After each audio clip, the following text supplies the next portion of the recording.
अस्सलाम वालेकुम दोस्तों, उम्मीद है खैरियत से होंगे। आप देख रहे हैं उर्दू इलेक्ट्रिशियन बिलाल में। वेलकम करते हैं आपको दोस्तों। आज का हमारा टॉपिक है ये फ्रंट ब्रेक स्विच है।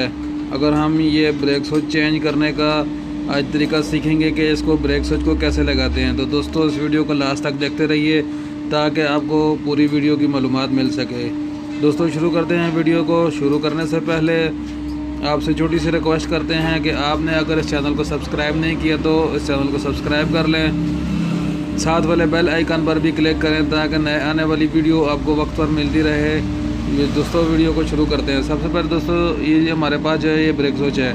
ये हमारा जो ब्रेक लीवर होता है, ब्रेक लीवर जब हम ब्रेक दबाते हैं तो ये बाहर आ जाता है। ये स्विच जो है इसका ये जो पिन बनी हुई है, जब हम ब्रेक छोड़ते हैं तो ये वापस दब जाता है, तो ये हमारी ब्रेक लाइट जो है वो बंद हो जाती है। तो दोस्तों अभी हम शुरू करते हैं।